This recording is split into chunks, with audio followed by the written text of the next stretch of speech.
Dialogue writer ਲਿਖਦਾ ਹੈ ਤੇ ਇੱਕ ਐਕਟਰ ਉਸ ਦੀ ਡਿਲੀਵਰੀ ਕਰਦਾ ਹੈ। ਪਰ ਇਹ ਡਿਲੀਵਰੀ ਇਸ ਤਰ੍ਹਾਂ ਨਹੀਂ ਹੁੰਦੀ ਜਿਵੇਂ ਕੋਈ ਕੋਰੀਅਰ ਬੁਆਏ ਕਿਤੇ ਕੋਈ ਪਾਰਸਲ ਡਿਲੀਵਰ ਕਰਨ ਜਾਂਦਾ ਹੈ। ਐਕਟਿੰਗ ਦੇ ਬਾਕੀ ਕੰਪੋਨੈਂਟਸ ਵਾਂਗ ਡਾਇਲੌਗ ਡਿਲੀਵਰੀ ਵੀ ਇੱਕ ਕ੍ਰੀਏਟਿਵ ਕੰਮ ਹੈ। ਇੱਕ ਐਕਟਰ ਡਾਇਲੌਗ ਦੇ ਨਾਲ ਕੁਝ ਕ੍ਰੀਏਟ ਕਰਦਾ ਹੈ, ਇੱਕ ਸੂਚਨਾ, ਇੱਕ ਵਿਚਾਰ ਜਾਂ ਇੱਕ ਇਮੋਸ਼ਨਸ। ਰਾਈਟਰ ਨੇ ਜੋ ਲਿਖਿਆ ਹੈ ਉਹ ਕਾਗਜ਼ੀ ਹੈ। ਇਹ ਐਕਟਰ ਹੀ ਹੈ ਜਿਹੜਾ ਰਾਈਟਰ ਦੇ ਕਾਗਜ਼ 'ਤੇ ਲਿਖੇ ਉਹਨਾਂ ਸ਼ਬਦਾਂ ਨੂੰ ਚੁੱਕ ਕੇ ਉਹਨਾਂ ਨੂੰ ਜਿਉਂਦੀਆਂ ਜਾਗਦੀਆਂ ਮਨੁੱਖੀ ਭਾਵਨਾਵਾਂ ਦੇ ਵਿੱਚ ਤਬਦੀਲ ਕਰਦਾ ਹੈ ਅਤੇ ਫਿਰ ਉਹਨਾਂ ਭਾਵਨਾਵਾਂ ਨੂੰ ਦਰਸ਼ਕਾਂ ਨੂੰ ਮਹਿਸੂਸ ਕਰਾਉਂਦਾ ਹੈ। ਆਓ ਆਪਾਂ ਦੇਖਦੇ ਹਾਂ ਕਿ ਇੱਕ ਡਾਇਲੌਗ ਨਾਲ ਅਤੇ ਇਸ ਦੀ ਡਿਲੀਵਰੀ ਨਾਲ ਇੱਕ ਐਕਟਰ ਦਾ ਕੀ ਰਿਸ਼ਤਾ ਹੈ।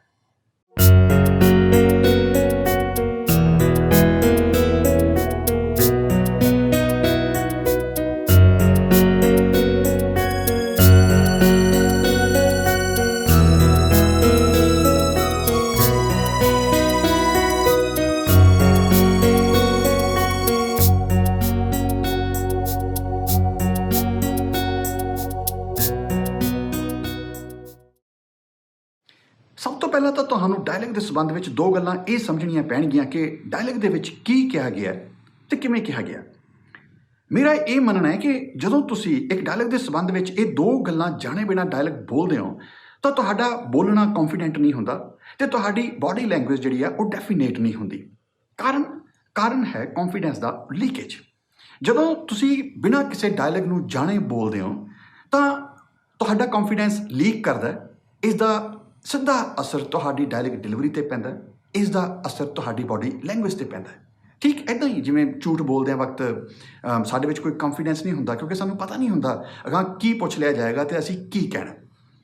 ਸਮਝਣ ਵਾਲੀ ਚੀਜ਼ ਇਹ ਹੈ ਕਿ ਰਾਈਟਰ ਦੇ ਲਿਖੇ ਸ਼ਬਦਾਂ ਦੇ ਵਿੱਚ ਇੱਕ ਐਕਟਰ ਨੇ ਜਿਉਂਦੀਆਂ ਜਾਗਦੀਆਂ ਭਾਵਨਾਵਾਂ ਭਰਨੀਆਂ ਹੁੰਦੀਆਂ ਅਤੇ ਇਹ ਕੰਮ ਉਹ ਤਾਂ ਹੀ ਬਾਖੂਬੀ ਕਰ ਸਕਦਾ ਜੇ ਉਸ ਨੂੰ ਘੱਟੋ ਘੱਟ ਇਹ ਪਤਾ ਹੋਵੇ ਕਿ ਡਾਇਲੌਗ ਦੇ ਵਿੱਚ ਕਿਹਾ ਕੀ ਗਿਆ ਅਤੇ ਕਿਹਾ ਕਿਵੇਂ ਗਿਆ। ਆਓ ਆਪਾਂ ਇੱਕ ਡਾਇਲੌਗ ਦੇ ਸੰਬੰਧ ਵਿੱਚ ਇਹ ਦੋ ਗੱਲਾਂ ਪਹਿਲਾਂ ਜਾਣਦੇ ਹਾਂ ਜਿਨ੍ਹਾਂ ਨੂੰ ਤਕਨੀਕੀ ਤਰੀਕੇ ਨਾਲ ਆਪਾਂ ਕਹਿ ਸਕਦੇ ਹਾਂ ਡਾਇਲੌਗ ਦਾ ਆਬਜੈਕਟਿਵ ਜਾਂ ਡਾਇਲੌਗ ਦਾ ਕੰਟੈਂਟ ਜਾਂ ਡਾਇਲੌਗ ਦੇ ਵਿੱਚ ਕਿਹਾ ਕੀ ਗਿਆ ਅਤੇ ਦੂਜਾ ਕਿਹਾ ਕਿਵੇਂ ਗਿਆ ਭਾਵ ਡਾਇਲੌਗ ਦੀ ਨੇਚਰ ਜਾਂ ਡਾਇਲੌਗ ਦਾ ਫਾਰਮੈਟ। ਸਭ ਤੋਂ ਪਹਿਲਾਂ ਆਪਾਂ ਦੇਖਦੇ ਹਾਂ ਡਾਇਲੌਗ ਦਾ ਸਬਜੈਕਟ ਮੈਟਰ, ਕੰਟੈਂਟ ਮੈਟਰ ਜਾਂ ਇੱਦਾਂ ਕਹੋ ਕਿ ਡਾਇਲੌਗ ਦਾ ਆਬਜੈਕਟਿਵ। ਮੇਰਾ ਇਹ ਮੰਨਣਾ ਹੈ ਕਿ ਕੋਈ ਡਾਇਲੌਗ ਭਾਵੇਂ ਕਿੰਨਾ ਵੀ ਛੋਟਾ ਜਾਂ ਸਧਾਰਨ ਕਿਉਂ ਨਾ ਹੋਵੇ ਉਸ ਦਾ ਸਕ੍ਰਿਪਟ ਵਿੱਚ ਹੋਣ ਦਾ ਕੋਈ ਮਤਲਬ ਹੁੰਦਾ, ਕੋਈ ਨਾ ਕੋਈ ਮਕਸਦ ਹੁੰਦਾ। ਜੇ ਕਿਸੇ ਡਾਇਲੌਗ ਦਾ ਕੋਈ ਮਤਲਬ ਨਹੀਂ ਹੈ ਤਾਂ ਫਿਰ ਉਸ ਨੂੰ ਸਕ੍ਰਿਪਟ ਵਿੱਚ ਹੋਣਾ ਹੀ ਨਹੀਂ ਚਾਹੀਦਾ, ਪਰ ਜੇ ਉਹ ਹੈ ਤਾਂ ਸਮਝੋ ਉਸ ਦਾ ਕੋਈ ਨਾ ਕੋਈ ਮਤਲਬ ਹੈ। ਆਮ ਤੌਰ 'ਤੇ ਇੱਕ ਡਾਇਲੌਗ ਦੇ ਸਕ੍ਰਿਪਟ ਵਿੱਚ ਹੋਣ ਦੇ 3 ਆਬਜੈਕਟਿਵ ਹੁੰਦੇ ਨੇ ਭਾਵੇਂ 3 ਚੀਜ਼ਾਂ ਦਰਸ਼ਕਾਂ ਤੱਕ ਡਿਲੀਵਰ ਕਰਦੇ ਨੇ। ਸਭ ਤੋਂ ਪਹਿਲੇ ਹੀ ਹੈ ਸੂਚਨਾ, ਦੂਜਾ ਵਿਚਾਰ ਅਤੇ ਤੀਜੇ ਇਮੋਸ਼ਨਸ। ਇਹ 3 ਚੀਜ਼ਾਂ ਘੱਟੋ ਘੱਟ ਇੱਕ ਡਾਇਲੌਗ ਜਿਹੜਾ ਹੈ ਦਰਸ਼ਕ ਤੱਕ ਆਮ ਤੌਰ 'ਤੇ ਡਿਲੀਵਰ ਕਰ ਰਿਹਾ ਹੁੰਦਾ। ਆਓ ਸਭ ਤੋਂ ਪਹਿਲਾਂ ਆਪਾਂ ਦੇਖਦੇ ਹਾਂ ਸੂਚਨਾ। ਸੂਚਨਾ ਇੱਕ ਤਕਨੀਕੀ ਸ਼ਬਦ ਹੈ। ਤੁਸੀਂ ਸਧਾਰਨ ਤਰੀਕੇ ਨਾਲ ਕਹਿ ਸਕਦੇ ਹੋ ਜਾਣਕਾਰੀ ਕਿ ਹਰ ਇੱਕ ਡਾਇਲੌਗ ਜਿਹੜਾ ਹੈ ਦਰਸ਼ਕ ਨੂੰ ਕੋਈ ਨਾ ਕੋਈ ਜਾਣਕਾਰੀ ਦਿੰਦਾ। ਇਹ ਜਾਣਕਾਰੀ ਉਸ ਪਾਤਰ ਬਾਰੇ ਜੋ ਬੋਲ ਰਿਹਾ ਆਪਣੇ ਬਾਰੇ ਵੀ ਹੋ ਸਕਦੀ ਹੈ, ਦੂਜੇ ਪਾਤਰਾਂ ਬਾਰੇ ਹੋ ਸਕਦੀ ਹੈ, ਉਹਨਾਂ ਦੇ ਆਪਸੀ ਰਿਸ਼ਤਿਆਂ ਬਾਰੇ ਹੋ ਸਕਦੀ ਹੈ, ਚੱਲ ਰਹੇ ਸੀਨ ਬਾਰੇ ਹੋ ਸਕਦੀ ਹੈ, ਸੀਨ ਦੇ ਪਿਛੋਕੜ ਬਾਰੇ ਹੋ ਸਕਦੀ ਹੈ, ਥੀਮ ਬਾਰੇ ਭਾਵ ਕਿਸੇ ਵੀ ਤਰੀਕੇ ਦੀ ਜਾਣਕਾਰੀ ਹੋ ਸਕਦੀ ਹੈ। ਔਰ ਦੂਜੀ ਗੱਲ ਨੋਟ ਕਰਨ ਵਾਲੀ ਇਹ ਹੈ ਕਿ ਨਾਟਕ ਅਤੇ ਫਿਲਮ ਦੇ ਵਿੱਚ ਸਿਚੁਏਸ਼ਨਸ ਨੂੰ ਬਿਆਨ ਕਰਨ ਵਾਲਾ ਕੋਈ ਨਰੇਟਰ ਨਹੀਂ ਹੁੰਦਾ, ਜਿਸ ਕਰਕੇ ਦਰਸ਼ਕ ਸੂਚਨਾਵਾਂ ਜਾਂ ਜਾਣਕਾਰੀ ਜਿਹੜੀ ਹੈ ਉਹ ਡਾਇਲੌਗ ਤੋਂ ਸਿਰਫ ਡਾਇਰੈਕਟਲੀ ਨਹੀਂ ਲੈਂਦਾ। ਬਹੁਤ ਸਾਰੀ ਇਨਫੋਰਮੇਸ਼ਨ ਜਿਹੜੀ ਹੈ ਉਹ ਇੱਕ ਡਾਇਲੌਗ ਤੋਂ ਇਨਡਾਇਰੈਕਟਲੀ ਹਾਸਲ ਕਰਦਾ ਹੈ। ਕਿਵੇਂ ਆਪਾਂ ਇਸ ਨੂੰ ਸਮਝਣ ਦੇ ਲਈ ਇੱਕ ਇਲਸਟ੍ਰੇਸ਼ਨ ਲੈਂਦੇ ਹਾਂ। ਮੰਨ ਲਓ ਕਿ ਇੱਕ ਸੀਨ ਹੈ, ਪਿੰਡ ਦੇ ਵਿੱਚ ਇੱਕ ਸਧਾਰਨ ਜਿਹਾ ਘਰ ਹੈ, 5-6 ਪਾਤਰ ਉਸ ਵਿੱਚ ਤੁਰੇ ਫਿਰਦੇ ਨੇ ਔਰ ਉਹਨਾਂ ਦੇ ਚਿਹਰੇ ਬੜੇ ਬੁਝੇ ਜਿਹੇ ਨੇ, ਕੋਈ ਗੱਲਬਾਤ ਵੀ ਨਹੀਂ ਹੋ ਰਹੀ ਖਾਸ ਔਰ ਉਹਨਾਂ ਦੀ ਬਾਡੀ ਲੈਂਗੁਏਜ ਬਹੁਤ ਪੈਸਿਵ ਹੈ। ਦਰਸ਼ਕ ਇਸ ਸੀਨ ਤੋਂ ਬਿਨਾਂ ਕਿਸੇ ਡਾਇਲੌਗ ਹੀ ਥੋੜ੍ਹੀ ਜਿਹੀ ਇਨਫੋਰਮੇਸ਼ਨ ਗ੍ਰਹਿਣ ਕਰਦਾ। ਉਹ ਇਹ ਹੈ ਕਿ ਇਹ ਸਾਰੇ ਦੇ ਸਾਰੇ ਪਾਤਰ ਇਹ ਇੱਕ ਪਰਿਵਾਰ ਦੇ ਜੀ ਨੇ, ਆਪਸ ਦੇ ਵਿੱਚ ਰਿਸ਼ਤੇਦਾਰ ਨੇ ਔਰ ਇਹ ਕਿਸੇ ਸੰਕਟ ਦੇ ਵਿੱਚ ਵੀ ਫਸੇ ਹੋਏ ਨੇ, ਤਾਂ ਕਰਕੇ ਉਹਨਾਂ ਦਾ ਵਿਹਾਰ ਇਹੋ ਜਿਹਾ। ਅਚਾਨਕ ਦਰਵਾਜ਼ੇ ਦੇ ਉੱਪਰ ਜ਼ੋਰਦਾਰ ਠੋਕਰ ਵੱਜਦੀ ਹੈ। ਸਾਰੇ ਪਾਤਰ ਮੁੜ ਕੇ ਦੇਖਦੇ ਨੇ ਤਾਂ ਦਰਵਾਜ਼ੇ ਉੱਪਰ ਇੱਕ ਬਦਮਾਸ਼ ਟਾਈਪ, ਇੱਕ ਪਹਿਲਵਾਨ ਟਾਈਪ ਬੰਦਾ ਖੜ੍ਹਾ ਔਰ ਗੁੱਸੇ ਦੇ ਵਿੱਚ ਕੋਈ ਡਾਇਲੌਗ ਬੋਲਦਾ, ਤੁਸੀਂ ਸਰਪੰਚ ਸਾਹਿਬ ਦੇ ਪੈਸੇ ਦੇਣੇ ਆ ਕਿ ਕੁਰਕੀ ਕਰਾਈਏ। ਹੁਣ ਇੱਕ ਸਧਾਰਨ ਜੀ ਲਾਈਨ ਦਾ ਡਾਇਲੌਗ ਹੈ, ਤੁਸੀਂ ਸਰਪੰਚ ਸਾਹਿਬ ਦੇ ਪੈਸੇ ਦੇਣੇ ਆ ਕਿ ਕੁਰਕੀ ਕਰਵਾਈਏ। ਇਸ ਦੇ ਵਿੱਚ ਕੋਈ ਬਹੁਤ ਜ਼ਿਆਦਾ ਇਨਫੋਰਮੇਸ਼ਨ ਨਹੀਂ ਦਿੱਤੀ ਗਈ, ਲੇਕਿਨ ਦਰਸ਼ਕ ਇਸ ਤੋਂ ਬਹੁਤ ਜ਼ਿਆਦਾ ਜਾਣਕਾਰੀ ਹਾਸਲ ਕਰਦਾ ਹੈ। ਕਿ ਦਰਸ਼ਕ ਨੂੰ ਹੁਣ ਪਤਾ ਲੱਗਦਾ ਹੈ ਕਿ ਇਹ ਜਿਹੜਾ ਪਰਿਵਾਰ ਹੈ ਇੱਕ ਗਰੀਬ ਪਰਿਵਾਰ ਹੈ, ਇਹਨਾਂ ਦੇ ਕੋਲੇ ਥੋੜੀ ਜ਼ਮੀਨ ਹੈ ਜਿਹੜੀ ਅਗਾਂਹ ਕਿਸੇ ਸਰਪੰਚ ਸਾਹਿਬ ਨਾਮ ਦੇ ਪਾਤਰ ਦੇ ਕੋਲੇ ਗਹਿਣੇ ਪਈ ਹੈ। ਉਹ ਦੇਰ ਤੋਂ ਪੈਸੇ ਮੰਗ ਰਹੇ ਨੇ, ਇਹ ਪਰਿਵਾਰ ਦੇ ਨਹੀਂ ਪਾ ਰਿਹਾ। ਹੁਣ ਪੋਜੀਸ਼ਨ ਜਿਹੜੀ ਹੈ ਕੁਰਕੀ ਤੱਕ ਪਹੁੰਚ ਚੁੱਕੀ ਹੈ। ਤੁਸੀਂ ਦੇਖ ਸਕਦੇ ਹੋ ਡਾਇਲੌਗ ਦੇ ਵਿੱਚ ਇਹ ਕਿਤੇ ਵੀ ਗੱਲਾਂ ਨਹੀਂ ਕੀਤੀਆਂ ਗਈਆਂ, ਲੇਕਿਨ ਦਰਸ਼ਕ ਦੇ ਕੋਲੇ ਉਸ ਵੇਲੇ ਪਰਿਵਾਰ ਦਾ ਪੂਰਾ ਐਨਵਾਇਰਨਮੈਂਟ ਪਿਆ ਔਰ ਉਸ ਦੇ ਕੋਲੇ ਕਿਸੇ ਇੱਕ ਡਾਇਲੌਗ ਤੋਂ ਬਹੁਤ ਕੁਝ ਸਮਝਣ ਦੀ ਸਮਰੱਥਾ ਹਮੇਸ਼ਾ ਹੀ ਹੁੰਦੀ ਹੈ। ਤਾਂ ਇੱਕ ਡਾਇਲੌਗ ਤੋਂ ਦਰਸ਼ਕ ਨੇ ਦੇਖੋ ਕਿੰਨੀ ਜ਼ਿਆਦਾ ਜਾਣਕਾਰੀ, ਇਨਫੋਰਮੇਸ਼ਨ ਜਾਂ ਸੂਚਨਾ ਹਾਸਲ ਕੀਤੀ। ਇਹ ਤਾਂ ਹਾਲੇ ਉਹ ਇਨਫੋਰਮੇਸ਼ਨ ਹੈ ਜਿਹੜੀ ਦਰਸ਼ਕ ਆਮ ਤੌਰ ਤੇ ਇੱਕ ਡਾਇਲੌਗ ਤੋਂ ਡਾਇਰੈਕਟਲੀ ਹਾਸਲ ਕਰਦਾ ਹੈ। ਬਹੁਤ ਸਾਰੀ ਇਨਫੋਰਮੇਸ਼ਨ ਦਰਸ਼ਕ ਕਿਸੇ ਡਾਇਲੌਗ ਤੋਂ ਇਨਡਾਇਰੈਕਟਲੀ ਹਾਸਲ ਕਰਦੇ ਨੇ। ਆਪਾਂ ਮਿਸਾਲ ਦੇ ਤੌਰ ਤੇ ਇਸੇ ਪਿਛਲੇ ਡਾਇਲੌਗ ਨੂੰ, ਇਸੇ ਪਿਛਲੀ ਇਲਸਟ੍ਰੇਸ਼ਨ ਨੂੰ ਅਗਾਂਹ ਲੈ ਕੇ ਚੱਲਦੇ ਹਾਂ। ਉਹ ਜੋ ਗੇਟ ਵਿੱਚ ਖੜਾ ਪਾਤਰ ਹੈ ਇੱਕ ਡਾਇਲੌਗ ਹੋਰ ਬੋਲਦਾ। ਉਹ ਕਹਿੰਦਾ, ਜੇ ਪੈਸੇ ਨਹੀਂ ਦੇ ਸਕਦੇ ਤਾਂ ਰਿਸ਼ਤਾ ਦੇ ਦਿਓ, ਜੇ ਪੈਸੇ ਨਹੀਂ ਦੇ ਸਕਦੇ ਤਾਂ ਰਿਸ਼ਤਾ ਦੇ ਦਿਓ। ਹੁਣ ਵਿਆਕਰਨ ਦੇ ਹਿਸਾਬ ਨਾਲ ਇਸ ਡਾਇਲੌਗ ਦਾ ਕੋਈ ਮਤਲਬ ਨਹੀਂ ਨਿਕਲਦਾ, ਔਰ ਜੇ ਡਰਾਮਾਟਿਕ ਟੈਕਸਟ ਦੇ ਹਿਸਾਬ ਨਾਲ ਦੇਖੀਏ ਤਾਂ ਇਸ ਦਾ ਵੱਧ ਤੋਂ ਵੱਧ ਇੰਨਾ ਮਤਲਬ ਨਿਕਲਦਾ ਕਿ ਤੁਸੀਂ ਜੇ ਪੈਸੇ ਨਹੀਂ ਦੇ ਸਕਦੇ ਤਾਂ ਰਿਸ਼ਤਾ ਦੇ ਦਿਓ। ਹਾਲੇ ਇਹ ਗੱਲ ਬਿਲਕੁਲ ਕਲੀਅਰ ਨਹੀਂ ਹੈ ਕਿ ਕਿਸ ਦਾ ਰਿਸ਼ਤਾ ਦੇ ਦਿਓ, ਕਿਸ ਨੂੰ ਰਿਸ਼ਤਾ ਦੇ ਦਿਓ। ਲੇਕਿਨ ਇਹ ਗੱਲ ਕਹਿੰਦਿਆਂ ਹੋਇਆਂ ਦਰਸ਼ਕ ਅਚਾਨਕ ਨੋਟ ਕਰਦਾ ਕਿ ਉਹ ਪਾਤਰ ਜੋ ਹੈ ਘਰ ਦੇ ਚੌਂਕੇ ਵੱਲ ਦੇਖ ਰਿਹਾ, ਜਿੱਥੇ ਪਰਿਵਾਰ ਦੀ ਨੌਜਵਾਨ ਧੀ ਕੰਮ ਕਰ ਰਹੀ ਹੈ। ਤਾਂ ਹੁਣ ਦਰਸ਼ਕ ਦੇ ਅੱਗੇ ਸੂਚਨਾਵਾਂ ਦਾ ਜਿਵੇਂ ਇੱਕ ਭੰਡਾਰ ਖੁੱਲ੍ਹ ਜਾਂਦਾ। ਹੁਣ ਉਸ ਨੂੰ ਸਮਝ ਲੱਗਦੀ ਹੈ ਕਿ ਜਿਸ ਸਰਪੰਚ ਸਾਹਿਬ ਦੀ ਗੱਲ ਹੋ ਰਹੀ ਹੈ ਉਹ ਇਸ ਕਹਾਣੀ ਦਾ ਵਿਲਨ ਹੈ, ਕੋਈ ਬਦਮਾਸ਼ ਟਾਈਪ ਪਾਤਰ ਹੈ ਜਿਹੜਾ ਕਿ ਇਸ ਪਰਿਵਾਰ ਦੀ ਗਰੀਬੀ ਦਾ ਨਾਜਾਇਜ਼ ਫਾਇਦਾ ਚੁੱਕਣਾ ਚਾਹੁੰਦਾ ਤੇ ਜ਼ਮੀਨ ਦੇ ਦਬਾਅ ਥੱਲੇ, ਕੁਰਕੀ ਦੇ ਦਬਾਅ ਥੱਲੇ ਇਸ ਕੁੜੀ ਦਾ ਰਿਸ਼ਤਾ ਮੰਗ ਰਿਹਾ। ਔਰ ਦਰਸ਼ਕ ਨੂੰ ਇਹ ਵੀ ਪਤਾ ਲੱਗ ਜਾਂਦਾ ਕਿ ਹਾਲਾਂਕਿ ਕੋਈ ਗੱਲ ਨਹੀਂ ਹੋਈ ਸਰਪੰਚ ਦੀ ਉਮਰ ਦੀ ਜਾਂ ਸਰਪੰਚ ਬਾਰੇ ਕੋਈ ਗੱਲ ਨਹੀਂ ਹੋਈ, ਲੇਕਿਨ ਦਰਸ਼ਕ ਨੂੰ ਅਚਾਨਕ ਇਹ ਵੀ ਪਤਾ ਲੱਗ ਜਾਂਦਾ ਕਿ ਜੇ ਧੱਕੇ ਨਾਲ ਰਿਸ਼ਤਾ ਮੰਗਿਆ ਜਾ ਰਿਹਾ ਤਾਂ ਇਟ ਮੀਨਸ ਜਿਹੜਾ ਸਰਪੰਚ ਹੈ ਵਿਆਹ ਦੇ ਕਾਬਲ ਨਹੀਂ ਹੈ, ਭਾਵੇਂ ਵੱਡੀ ਉਮਰ ਦਾ ਹੋ ਸਕਦਾ, ਸ਼ਰਾਬੀ ਕੁਆਬੀ ਹੋ ਸਕਦਾ। ਸੋ ਇਸ ਤਰੀਕੇ ਨਾਲ ਇੱਕ ਛੋਟੇ ਜਿਹੇ ਡਾਇਲੌਗ ਤੋਂ ਦਰਸ਼ਕ ਅਕਸਰ ਬਹੁਤ ਸਾਰੀਆਂ ਸੂਚਨਾਵਾਂ ਹਾਸਲ ਕਰਦੇ ਨੇ। ਪਰ ਆਮ ਤੌਰ ਤੇ ਐਕਟਿੰਗ ਕਰਦੇ ਹਾਂ ਅਸੀਂ ਕਦੇ ਵੀ ਦਰਸ਼ਕ ਦੇ ਐਂਗਲ ਤੋਂ ਡਾਇਲੌਗ ਬਾਰੇ ਵਿਚਾਰ ਨਹੀਂ ਕਰਦੇ। ਅਸੀਂ ਸੋਚਦੇ ਹਾਂ ਕਿ ਇੱਕ ਰਾਈਟਰ ਦਾ ਕੰਮ ਸੀ ਡਾਇਲੌਗ ਲਿਖਣਾ, ਉਸਨੇ ਲਿਖਤਾ, ਮੇਰਾ ਕੰਮ ਹੈ ਪੂਰੇ ਵੋਕਲ ਤੇ ਫੇਸ ਐਕਸਪ੍ਰੈਸ਼ਨ ਜਾਂ ਬੋਡੀ ਐਕਸਪ੍ਰੈਸ਼ਨ ਦੇ ਨਾਲ ਉਸ ਨੂੰ ਬੋਲਣਾ, ਮੈਂ ਬੋਲ ਦੂੰਗਾ, ਕੰਮ ਖਤਮ ਹੋ ਜਾਏਗਾ। ਪਰ ਨਹੀਂ, ਜਦੋਂ ਤੱਕ ਅਸੀਂ ਇੱਕ ਡਾਇਲੌਗ ਨੂੰ ਦਰਸ਼ਕ ਦੇ ਐਂਗਲ ਤੋਂ ਸਟੱਡੀ ਕਰਨਾ ਨਹੀਂ ਸਿੱਖਦੇ ਕਿ ਜਦੋਂ ਮੈਂ ਇਹ ਡਾਇਲੌਗ ਬੋਲ ਰਿਹਾ ਹੋਊਗਾ ਉਸ ਵੇਲੇ ਦਰਸ਼ਕ ਇਸ ਨੂੰ ਕਿਵੇਂ ਲੈ ਰਿਹਾ ਹੋਊਗਾ, ਕਿੰਨੀ ਕੁ ਇਨਫੋਰਮੇਸ਼ਨ ਉਸ ਨੂੰ ਡਾਇਰੈਕਟ ਮਿਲ ਰਹੀ ਹੋਊਗੀ, ਕਿੰਨੀ ਕੁ ਇਨਡਾਇਰੈਕਟ ਇਨਫੋਰਮੇਸ਼ਨ ਉਹਦੇ ਤੱਕ ਸਕ੍ਰਿਪਟ ਬਾਰੇ ਜਾ ਰਹੀ ਹੋਊਗੀ, ਜਦੋਂ ਤੱਕ ਅਸੀਂ ਇਹੋ ਜਿਹੇ ਸਵਾਲ ਸਮਝਣੇ ਨਹੀਂ ਸਿੱਖਦੇ ਉਨੀ ਦੇਰ ਤੱਕ ਸਾਨੂੰ ਡਾਇਲੌਗ ਦੀ ਇੰਪੋਰਟੈਂਸ ਪਤਾ ਨਹੀਂ ਲੱਗ ਸਕਦੀ। ਔਰ ਸਾਨੂੰ ਜਦੋਂ ਤੱਕ ਇੰਪੋਰਟੈਂਸ ਨਹੀਂ ਪਤਾ ਡਿਲੀਵਰੀ ਪ੍ਰੋਪਰ ਨਹੀਂ ਹੋ ਸਕਦੀ।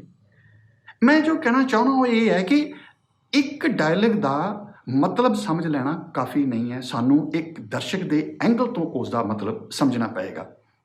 ਹਾਲੇ ਇੱਥੇ ਹੀ ਬਸ ਨਹੀਂ ਕਿ ਇੱਕ ਦਰਸ਼ਕ ਇੱਕ ਡਾਇਲੌਗ ਤੋਂ ਬਹੁਤ ਸਾਰੀ ਡਾਇਰੈਕਟ ਜਾਂ ਇਨਡਾਇਰੈਕਟ ਇਨਫੋਰਮੇਸ਼ਨ ਹਾਸਲ ਕਰਦਾ ਹੈ, ਕਿਉਂਕਿ ਇਹ ਇਨਫੋਰਮੇਸ਼ਨ ਤਾਂ ਉਹ ਹੈ ਜਿਹੜੀ ਕਿ ਉਹ ਸੁਚੇਤ ਰੂਪ ਵਿੱਚ ਹਾਸਲ ਕਰਦਾ ਹੈ, ਭਾਵ ਕਾਂਸ਼ੀਅਸਲੀ। ਬਹੁਤ ਸਾਰੀ ਇਨਫੋਰਮੇਸ਼ਨ ਸਬਕੌਂਸ਼ੀਅਸਲੀ ਵੀ ਦਰਸ਼ਕ ਤੱਕ ਜਾਂਦੀ ਹੈ।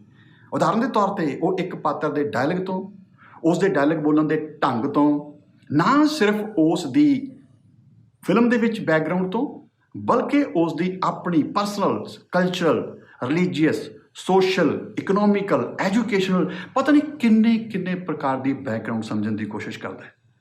ਤੁਸੀਂ ਕਹੋਗੇ ਇੱਦਾਂ ਥੋੜ੍ਹੀ ਹੁੰਦਾ ਕਿ ਇੱਕ ਡਾਇਲੌਗ ਤੋਂ ਦਰਸ਼ਕ ਇੰਨਾ ਕੁਝ ਕਿਵੇਂ ਹਾਸਲ ਕਰਨ ਦੀ ਕੋਸ਼ਿਸ਼ ਕਰਦਾ ਜਾਂ ਕਿਵੇਂ ਉਸ ਦੇ ਉੱਪਰ ਇੰਨਾ ਇੰਪੈਕਟ ਪੈ ਜਾਂਦਾ। ਇੱਦਾਂ ਹੁੰਦਾ ਹੈ। ਤੁਸੀਂ ਕਿਤੇ ਜਾ ਰਹੇ ਹੋ, ਅਚਾਨਕ ਰਸਤਾ ਭੁੱਲ ਜਾਂਦੇ ਹੋ, ਕਿਸੇ ਬੰਦੇ ਕੋਲੋਂ ਆਵਾਜ਼ ਮਾਰ ਕੇ ਉਸ ਨੂੰ ਰਸਤਾ ਪੁੱਛਦੇ ਹੋ ਤੇ ਦੇਖੋ ਉਹ ਵੀ ਤਾਂ ਤੁਹਾਨੂੰ ਦੋ ਤਿੰਨ ਗੱਲਾਂ ਹੀ ਕਹਿੰਦਾ, ਇੱਧਰੋਂ ਨਹੀਂ ਇੱਧਰੋਂ ਚਲੇ ਜਾਓ, ਐਂ ਕਰ ਲਓ, ਐਂ ਕਰ ਲਓ। ਅਚਾਨਕ ਤੁਸੀਂ ਉਸ ਬੰਦੇ ਦੇ ਦੋ ਤਿੰਨ ਡਾਇਲੌਗਾਂ ਤੇ ਉਸ ਦੇ ਬਾਡੀ ਲੈਂਗੁਏਜ ਤੋਂ ਉਹਦੇ ਬਾਰੇ ਕਿੰਨਾ ਕੁਝ ਸਮਝ ਲੈਂਦੇ ਹੋ। ਔਰ ਠੀਕ ਇਸੇ ਤਰੀਕੇ ਨਾਲ ਦਰਸ਼ਕ ਦੇ ਨਾਲ ਵਾਪਰਦਾ ਜਦੋਂ ਉਹ ਨਾਟਕ ਜਾਂ ਫਿਲਮ ਦੇਖ ਰਿਹਾ ਹੁੰਦਾ। ਕਈ ਵਾਰੀ ਕਿਸੇ ਡਾਇਲੌਗ ਦੇ ਵਿੱਚ ਕੁਝ ਟੈਕਨੀਕਲ ਕਿਸਮ ਦੀ ਇਨਫੋਰਮੇਸ਼ਨ ਪਈ ਹੁੰਦੀ ਹੈ। ਫਾਰ ਐਗਜ਼ਾਮਪਲ ਤੁਸੀਂ ਜਾਣਦੇ ਹੋ ਕਿ ਹਾਲੀਵੁੱਡ ਦੇ ਵਿੱਚ ਬਹੁਤ ਸਾਰੀਆਂ ਸਾਇੰਸ ਫਿਕਸ਼ਨ ਫਿਲਮਾਂ ਹੁੰਦੀਆਂ ਨੇ, ਸਾਈ-ਫਾਈ ਫਿਲਮ ਜਿਨ੍ਹਾਂ ਨੂੰ ਕਿਹਾ ਜਾਂਦਾ, ਕੰਪਿਊਟਰ ਸਾਇੰਸ ਬਾਰੇ, ਰੋਬੋ ਸਾਇੰਸ ਬਾਰੇ, ਪੁਲਾੜ ਬਾਰੇ, ਮੈਡੀਕਲ ਸਾਇੰਸ ਬਾਰੇ। ਔਰ ਇੱਧਰ ਸਾਡੇ ਇੰਡੀਆ ਦੇ ਵਿੱਚ ਵੀ ਕੁਝ ਇਹੋ ਜਿਹੀਆਂ ਫਿਲਮਾਂ ਬਣੀਆਂ ਨੇ ਰੋਬੋਟਸ ਬਾਰੇ ਔਰ ਮੈਡੀਕਲ ਸਾਇੰਸ ਨਾਲ ਜੁੜੀਆਂ ਹੋਈਆਂ। ਕਈ ਵਾਰੀ ਕਮਰਸ਼ੀਅਲ ਸ਼ੇਅਰ ਮਾਰਕੀਟ ਬਾਰੇ ਕੁਝ ਫਿਲਮਾਂ ਹੁੰਦੀਆਂ ਨੇ, ਬੈਂਕਿੰਗ ਸੈਕਟਰ ਬਾਰੇ ਫਿਲਮਾਂ ਹੁੰਦੀਆਂ ਨੇ। ਜ਼ਾਹਿਰ ਹੈ ਕਿ ਇਹੋ ਜਿਹੇ ਜਿਹੜੇ ਡਾਇਲੌਗ ਹੁੰਦੇ ਨੇ ਉਹਨਾਂ ਦੀ ਇਨਫੋਰਮੇਸ਼ਨ ਕਾਫੀ ਟੈਕਨੀਕਲ ਤਰੀਕੇ ਦੀ ਹੁੰਦੀ ਹੈ, ਪਰ ਜੇ ਤੁਹਾਨੂੰ ਉਸ ਦੀ ਸਮਝ ਨਹੀਂ ਹੈ ਤਾਂ ਪ੍ਰੋਬਲਮ ਫਿਰ ਉਹੀ ਹੈ, ਤੁਹਾਡੇ ਡਾਇਲੌਗ ਬੋਲਣ ਦੇ ਵਿੱਚ ਕੰਫੀਡੈਂਸ ਨਹੀਂ ਆਏਗਾ। ਤੁਸੀਂ ਰੱਟਾ ਲਗਾ ਕੇ ਇਹੋ ਜਿਹੇ ਡਾਇਲੌਗਾਂ ਨੂੰ ਨਹੀਂ ਸਹੀ ਤਰੀਕੇ ਨਾਲ ਬੋਲ ਸਕਦੇ। ਸੋ ਭਾਵੇਂ ਕਿਸੇ ਡਾਇਲੌਗ ਦੀ ਇਨਫੋਰਮੇਸ਼ਨ ਦਾ ਲੈਵਲ ਜਿੰਨਾ ਮਰਜ਼ੀ ਟੈਕਨੀਕਲ ਤੇ ਜਿੰਨਾ ਮਰਜ਼ੀ ਕੰਪਲੀਕੇਟਡ ਕਿਉਂ ਨਾ ਹੋਵੇ, you have to learn it. ਤੁਹਾਨੂੰ ਉਹ ਸਿੱਖਣਾ ਪਏਗਾ, ਤੁਹਾਨੂੰ ਸਮਝਣਾ ਪਏਗਾ। ਇਸ ਲਈ ਭਾਵੇਂ ਤੁਹਾਨੂੰ ਸਾਇੰਸ ਪੜ੍ਹਨੀ ਪਵੇ ਤੇ ਭਾਵੇਂ ਮੈਡੀਕਲ ਸਾਇੰਸ ਪੜ੍ਹੋ। ਸੂਚਨਾ, ਜਾਣਕਾਰੀ ਜਾਂ ਇਨਫੋਰਮੇਸ਼ਨ। ਇਸ ਤੋਂ ਬਾਅਦ ਜਿਹੜੀ ਇੰਪੋਰਟੈਂਟ ਚੀਜ਼ ਇੱਕ ਡਾਇਲੌਗ ਦਾ ਆਬਜੈਕਟਿਵ ਹੋ ਸਕਦੀ ਹੈ ਕਿ ਇਹ ਦਰਸ਼ਕ ਤੱਕ ਪਹੁੰਚਾਉਣੀ ਹੈ, ਉਹ ਹੈ ਵਿਚਾਰ। ਹਾਲਾਂਕਿ ਕਿਸੇ ਨਾਟਕ ਜਾਂ ਫਿਲਮ ਦੀ ਕੁੱਲ ਥੀਮ, ਟੋਟਲ ਥੀਮ ਜੋ ਹੈ ਉਹ ਪੂਰੇ ਸਟਰਕਚਰ ਦੇ ਵਿੱਚ ਪਈ ਹੁੰਦੀ ਹੈ। ਪਰ ਕੀ ਹੁੰਦਾ ਕਿ ਕਈ ਵਾਰੀ ਕੁਝ ਰਾਈਟਰ ਕਿਸੇ ਇੱਕ ਡਾਇਲੌਗ ਦੇ ਰਾਹੀਂ ਪਾਰਟੀਕੂਲਰ ਕਿਸੇ ਖਾਸ ਸਿਚੁਏਸ਼ਨ ਦੇ ਵਿੱਚ ਸਟਾਇਰ ਦੇ ਰੂਪ ਦੇ ਵਿੱਚ ਜਾਂ ਇੱਕ ਛੋਟੀ ਜਿਹੀ ਇੱਦਾਂ ਕਹਿ ਲਓ ਕਿ ਵਿਚਾਰ ਦੇ ਰੂਪ ਦੇ ਵਿੱਚ ਜਾਂ ਉਪਦੇਸ਼ ਦੇ ਰੂਪ ਵਿੱਚ ਜਾਂ ਨਸੀਹਤ ਦੇ ਰੂਪ ਵਿੱਚ ਵੀ ਉਸ ਥੀਮ ਦਾ ਛੋਟਾ ਜਿਹਾ ਹਿੱਸਾ ਕਨਵੇ ਕਰਨ ਦੀ ਕੋਸ਼ਿਸ਼ ਕਰਦੇ ਨੇ। ਇਹੋ ਜਿਹੇ ਡਾਇਲੌਗਾਂ ਨੂੰ ਤੁਸੀਂ ਕਹਿ ਸਕਦੇ ਹੋ ਥੀਮਕ ਯੂਨਿਟ। ਮੈਂ ਇਹੋ ਜਿਹੇ ਡਾਇਲੌਗ ਨੂੰ ਆਮ ਤੌਰ 'ਤੇ ਰਾਈਟਰਸ ਡਾਇਲੌਗ ਕਹਿੰਦਾ, ਕਿਉਂਕਿ ਬਹੁਤੇ ਰਾਈਟਰਸ ਇਹੋ ਜਿਹੇ ਜਿਹੜੇ ਡਾਇਲੌਗਸ ਨੇ ਉਹ ਇਸ ਕਰਕੇ ਲਿਖਦੇ ਨੇ ਕਿ ਇਸ ਤੋਂ ਉਹਨਾਂ ਦੀ ਰਾਈਟਿੰਗ ਟੈਲੈਂਟ ਤੇ ਰਾਈਟਿੰਗ ਸਕਿੱਲ ਦਾ ਲੋਕਾਂ ਨੂੰ ਪਤਾ ਲੱਗੇਗਾ, ਅਤੇ ਜੇ ਕਿਤੇ ਕੋਈ ਇੱਕ ਦਾ ਅਵਾਰਡ ਵਗੈਰਾ ਮਿਲਣਾ ਹੈ ਤਾਂ ਉਹ ਇਹੋ ਜਿਹੇ ਡਾਇਲੌਗਾਂ ਦੇ ਸਿਰ 'ਤੇ ਮਿਲੇਗਾ। ਇਹੋ ਜਿਹੇ ਡਾਇਲੌਗਾਂ ਦੇ ਵਿੱਚ ਵੀ ਜਿਹੜੀ ਇਨਫੋਰਮੇਸ਼ਨ ਹੈ ਉਹ ਵੀ ਟੈਕਨੀਕਲ ਇਨਫੋਰਮੇਸ਼ਨ ਵਾਂਗੂ ਕਾਫੀ ਮੀਨਿੰਗਫੁਲ ਹੋਣ ਕਰਕੇ ਮੰਨ ਕੇ ਚੱਲੋ ਕਿ ਕਦੇ ਉਹ ਆਈਡੀਓਲੋਜੀਕਲ ਲੈਵਲ ਦੀ ਹੁੰਦੀ ਹੈ, ਕਦੇ ਉਹ ਫਿਲੋਸੋਫੀਕਲ ਲੈਵਲ ਦੀ ਹੁੰਦੀ ਹੈ। ਤਾਂ ਟੈਕਨੀਕਲ ਇਨਫੋਰਮੇਸ਼ਨ ਵਾਂਗੂ ਤੁਹਾਨੂੰ ਇਸ ਇਨਫੋਰਮੇਸ਼ਨ ਨੂੰ ਵੀ ਬਹੁਤ ਚੰਗੀ ਤਰ੍ਹਾਂ ਸਮਝਣਾ ਪਏਗਾ, ਇਸ ਦੇ ਬਹੁਤ ਡੂੰਘਾਈ ਤੱਕ ਪਹੁੰਚਣਾ ਪਏਗਾ, ਰਾਈਟਰ ਨਾਲ ਡਿਸਕਸ ਕਰਨਾ ਪਏਗਾ। ਔਰ ਮੇਰੀ ਇੱਕ ਸਲਾਹ ਹੈ ਕਿ ਕਦੇ ਵੀ ਇਹੋ ਜਿਹੇ ਡਾਇਲੌਗ ਨੂੰ ਮਾੜਾ ਕਹਿਣ ਦੀ ਜਾਂ ਕਟਵਾਉਣ ਦੀ ਕੋਸ਼ਿਸ਼ ਨਾ ਕਰੋ ਰਾਈਟਰ ਦਾ। ਸੂਚਨਾ ਅਤੇ ਵਿਚਾਰ ਤੋਂ ਬਾਅਦ ਜਿਹੜੀ ਤੀਜੀ ਮਹੱਤਵਪੂਰਨ ਤੇ ਸਭ ਤੋਂ ਜ਼ਿਆਦਾ ਵੈਲਿਊਏਬਲ ਚੀਜ਼ ਇੱਕ ਐਕਟਰ ਸਕ੍ਰਿਪਟ ਵਿੱਚੋਂ ਦਰਸ਼ਕ ਨੂੰ ਡਿਲੀਵਰ ਕਰਦਾ ਹੈ, ਉਹ ਨੇ ਇਮੋਸ਼ਨਸ, ਭਾਵ। ਮਤਲਬ ਕਿ ਇੱਕ ਡਾਇਲੌਗ ਦਰਸ਼ਕਾਂ ਤੱਕ ਸਿਰਫ ਸੂਚਨਾ ਜਾਂ ਵਿਚਾਰ ਹੀ ਡਿਲੀਵਰ ਨਹੀਂ ਕਰਦਾ, ਇਮੋਸ਼ਨਸ ਵੀ ਡਿਲੀਵਰ ਕਰਦਾ ਹੈ। ਇੱਕ ਡਾਇਲੌਗ ਦੇ ਵਿੱਚ ਭਾਵੇਂ ਸੂਚਨਾ ਦਿੱਤੀ ਜਾ ਰਹੀ ਹੋਵੇ, ਭਾਵੇਂ ਵਿਚਾਰ ਪੇਸ਼ ਕੀਤਾ ਜਾ ਰਿਹਾ ਹੋਵੇ, ਪੇਸ਼ ਉਹ ਹਮੇਸ਼ਾ ਭਾਵਾਂ ਸਹਿਤ ਹੀ ਕੀਤਾ ਜਾਂਦਾ। ਭਾਵ ਜਦੋਂ ਕੋਈ ਪਾਤਰ ਕਹਿੰਦਾ ਫਾਰ ਐਗਜ਼ਾਮਪਲ ਮੈਂ ਉਦਾਸ ਹਾਂ, ਤਾਂ ਉਹ ਇਸ ਨੂੰ ਇੱਕ ਐਕਸਪ੍ਰੈਸ਼ਨਲੈਸ, ਰੁੱਖੇ ਜਾਂ ਖੁਸ਼ਕ ਰੋਬੋਟਿਕ ਸਟਾਈਲ ਦੇ ਵਿੱਚ ਨਹੀਂ ਕਹਿ ਦਿੰਦਾ ਮੈਂ ਉਦਾਸ ਹਾਂ। ਨਹੀਂ, ਜਦ ਵੀ ਇੱਕ ਐਕਟਰ ਇਸ ਡਾਇਲੌਗ ਨੂੰ ਬੋਲੇਗਾ ਪੂਰੇ ਭਾਵਾਂ ਸਹਿਤ ਬੋਲੇਗਾ, ਇੰਨਾ ਜ਼ਿਆਦਾ ਭਾਵਾਂ ਸਹਿਤ ਬੋਲੇਗਾ ਕਿ ਦਰਸ਼ਕ ਇਹਨਾਂ ਭਾਵਾਂ ਨੂੰ ਨਾ ਸਿਰਫ ਮਹਿਸੂਸ ਕਰਨਗੇ ਬਲਕਿ ਨਾਲ ਉਦਾਸ ਹੋ ਜਾਣਗੇ। ਹਾਲਾਂਕਿ ਇਮੋਸ਼ਨਸ ਦੀ ਡਿਲੀਵਰੀ ਇਹ ਡਿਲੀਵਰੀ ਵਾਲੇ ਸੈਕਸ਼ਨ ਦਾ ਹਿੱਸਾ, ਮੈਂ ਉੱਥੇ ਚੱਲ ਕੇ ਇਹਨਾਂ ਨੂੰ ਡਿਸਕਸ ਕਰਾਂਗਾ। ਪਰ ਇੱਥੇ ਸਾਨੂੰ ਇੱਕ ਚੀਜ਼ ਸਮਝਣੀ ਪਏਗੀ ਕਿ ਡਾਇਲੌਗ ਦੇ ਵਿੱਚ ਆਮ ਤੌਰ 'ਤੇ ਇਹੋ ਜਿਹੇ ਭਾਵ ਹੁੰਦੇ ਨੇ, ਔਰ ਜਦੋਂ ਤੱਕ ਸਾਨੂੰ ਉਹਨਾਂ ਭਾਵਾਂ ਦੀ ਪੂਰੀ ਤਰ੍ਹਾਂ ਸਮਝ ਨਹੀਂ ਹੈ, ਅਸੀਂ ਇਹਨਾਂ ਨੂੰ ਸਹੀ ਤਰੀਕੇ ਨਾਲ ਪੇਸ਼ ਨਹੀਂ ਕਰ ਸਕਦੇ, ਅਭਿਵਿਅਕਤ ਨਹੀਂ ਕਰ ਸਕਦੇ। ਔਰ ਆਮ ਤੌਰ 'ਤੇ ਮੈਨੂੰ ਇੱਦਾਂ ਲੱਗਦਾ ਕਿ ਜੇ ਕੋਈ ਚੰਗਾ ਡਾਇਲੌਗ ਹੈ, ਚੰਗੇ ਰਾਈਟਰ ਦਾ ਲਿਖਿਆ ਹੋਇਆ, ਤਾਂ ਉਹਦੇ ਵਿੱਚ ਕਦੇ ਇੱਕ ਦਾ ਭਾਵ ਵੀ ਨਹੀਂ ਹੁੰਦਾ, ਮਿਕਸ ਭਾਵ ਹੁੰਦੇ ਨੇ, 2-3 ਭਾਵ ਇਕੱਠੇ ਹੋ ਕੇ ਆਉਂਦੇ ਨੇ। ਭਾਵ ਜੇ ਕਿਤੇ ਗੁੱਸਾ ਹੈ ਤਾਂ ਉਸ ਗੁੱਸੇ ਵਿੱਚ ਸ਼ਿਕਵਾ ਹੋ ਸਕਦਾ ਹੈ, ਦੁੱਖ ਹੋ ਸਕਦਾ ਹੈ, ਉਲਾਂਭਾ ਹੋ ਸਕਦਾ ਹੈ, ਇੱਦਾਂ ਟੈਨਸ਼ਨ ਦੇ ਵਿੱਚ ਡਰ ਹੋ ਸਕਦਾ ਹੈ, ਰੋਮਾਂਸ ਦੇ ਵਿੱਚ ਕਾਮੁਕਤਾ ਹੋ ਸਕਦੀ ਹੈ। ਸਾਨੂੰ ਇਹ ਸਾਰੇ ਭਾਵ ਬਹੁਤ ਚੰਗੀ ਤਰ੍ਹਾਂ ਸਟੱਡੀ ਕਰਨੇ ਪੈਣਗੇ, ਔਰ ਜੇ ਸਾਨੂੰ ਇਹਦੇ ਲਈ ਰਾਈਟਰ ਨਾਲ ਡਿਸਕਸ਼ਨ ਕਰਨ ਦੀ ਲੋੜ ਪਵੇ ਤਾਂ ਸਾਨੂੰ ਕਰਨੇ ਚਾਹੀਦੇ ਨੇ। ਡਾਇਲੌਗ ਦੇ ਕੰਟੈਂਟ ਬਾਰੇ, ਭਾਵ ਸਬਜੈਕਟ ਮੈਟਰ ਬਾਰੇ ਜਾਂ ਆਬਜੈਕਟਿਵ ਦੇ ਬਾਰੇ, ਇਹ ਨਿੱਕੀਆਂ ਸਧਾਰਨ ਜਿਹੀਆਂ ਗੱਲਾਂ ਨੇ ਪਰ ਬਹੁਤ ਜ਼ਿਆਦਾ ਇੰਪੋਰਟੈਂਟ ਨੇ। ਇਸ ਲਈ ਮੇਰੀ ਤੁਹਾਨੂੰ ਸਲਾਹ ਹੈ ਕਿ ਜਿੱਥੋਂ ਤੱਕ ਹੋ ਸਕੇ ਜਾਂ ਜਦੋਂ ਤੱਕ ਬਹੁਤ ਜ਼ਿਆਦਾ ਜ਼ਰੂਰੀ ਨਾ ਹੋਵੇ, ਕਿਸੇ ਡਾਇਲੌਗ ਨਾਲ ਤੋੜ ਭੰਨ ਨਾ ਕਰੋ, ਛੇੜਛਾੜ ਨਾ ਕਰੋ, ਉਸ ਨੂੰ ਡਿਸਟੋਰਟ ਨਾ ਕਰੋ। ਉਸਦੇ ਇੱਕ ਸੈਂਟੈਂਸ, ਇੱਕ ਸ਼ਬਦ ਨੂੰ ਪੂਰੀ ਇੱਜ਼ਤ ਦਿਓ ਔਰ ਕਿਸੇ ਨੂੰ ਲਾਈਟਲੀ ਨਾ ਲਓ, ਕਿਉਂਕਿ ਹਰ ਇੱਕ ਦੇ ਵਿੱਚ ਕੋਈ ਨਾ ਕੋਈ ਸੂਚਨਾ ਪਈ ਹੋ ਸਕਦੀ ਹੈ। ਇੱਕ ਰਾਈਟਰ ਜਦੋਂ ਡਾਇਲੌਗ ਲਿਖਦਾ ਤਾਂ ਉਸ ਸਾਹਮਣੇ ਇੱਕ ਡਾਇਲੌਗ ਨਹੀਂ ਹੁੰਦਾ ਜਾਂ ਇੱਕ ਪਾਤਰ ਦੇ ਡਾਇਲੌਗ ਨਹੀਂ ਹੁੰਦੇ, ਉਸ ਦੇ ਸਾਹਮਣੇ ਸਾਰੇ ਪਾਤਰ ਹੁੰਦੇ ਨੇ, ਉਹਨਾਂ ਦੇ ਆਪਸੀ ਰਿਸ਼ਤੇ ਹੁੰਦੇ ਨੇ, ਪੂਰੀ ਸਕ੍ਰਿਪਟ ਦਾ ਸਟਰਕਚਰ ਹੁੰਦਾ, ਉਹਦੇ ਲਈ ਇੱਕ ਸ਼ਬਦ ਦਾ ਮੁੱਲ ਹੁੰਦਾ ਹੈ। ਔਰ ਸੱਚੀ ਗੱਲ ਵੀ ਹੈ, ਇੱਕ ਸ਼ਬਦ ਦੇ ਹੇਰ ਫੇਰ ਦੇ ਨਾਲ ਕਈ ਵਾਰੀ ਸੂਚਨਾ ਦਾ ਲੈਵਲ ਬਿਲਕੁਲ ਬਦਲ ਜਾਂਦਾ ਹੈ, ਇਹ ਸੂਚਨਾ ਡਿਸਟੋਰਟ ਹੋ ਜਾਂਦੀ ਹੈ, ਕਨਫਿਊਜ਼ਿੰਗ ਹੋ ਜਾਂਦੀ ਹੈ। ਮੈਂ ਇਸ ਨੂੰ ਇੱਕ ਮਿਸਾਲ ਦੇ ਕੇ ਸਮਝਾਉਣਾ ਚਾਹਾਂਗਾ। ਆਪਾਂ ਪਿਛਲੀ ਹੀ ਇਲਸਟ੍ਰੇਸ਼ਨ ਨੂੰ ਕੈਰੀ ਕਰਦੇ ਹਾਂ, ਅਗਾਂਹ ਕਰਦੇ ਹਾਂ। ਮੰਨ ਲਓ ਕਿ ਉਹ ਗੇਟ ਵਿੱਚ ਪਾਤਰ ਜੋ ਖੜਾ ਹੈ ਧਮਕੀ ਦੇਣ ਆਇਆ ਪਰਿਵਾਰ ਨੂੰ, ਉਹ ਜਾਣ ਲੱਗਿਆ ਉਂਝ ਹੀ ਆਪਣੇ ਰੋਲ ਨੂੰ ਧਾਂਸੂ ਬਣਾਉਣ ਲਈ, ਆਮ ਤੌਰ 'ਤੇ ਨੈਗੇਟਿਵ ਸ਼ੇਡ ਦੇ ਰੋਲ ਕਰਨ ਵਾਲੇ ਐਕਟਰਾਂ ਨੂੰ ਆਦਤ ਹੁੰਦੀ ਹੈ, ਉਂਝ ਹੀ 2 ਸ਼ਬਦ ਹੋਰ ਲਾ ਜਾਂਦਾ ਹੈ, ਨਹੀਂ ਤਾਂ। ਉਹ ਆਪਣੇ ਵੱਲੋਂ ਨਹੀਂ ਤਾਂ ਕਹਿ ਕੇ ਚਲਾ ਗਿਆ। ਹੁਣ ਦਰਸ਼ਕ ਨੂੰ ਦੇਖੋ ਕਿੰਨੀ ਅਜੀਬ ਕਿਸਮ ਦੀ ਸੂਚਨਾ ਮਿਲੀ। ਦਰਸ਼ਕ ਮੈਂਟਲੀ ਇਸ ਚੀਜ਼ ਲਈ ਪ੍ਰਪੇਅਰ ਹੋ ਗਿਆ ਕਿ ਸਰਪੰਚ ਦੇ ਬੰਦਿਆਂ ਨਾਲ ਇਸ ਪਰਿਵਾਰ ਦੀ ਇਹ ਲਾਸਟ ਮੀਟਿੰਗ ਹੈ ਪੈਸਿਆਂ ਦੇ ਸੰਬੰਧ ਵਿੱਚ।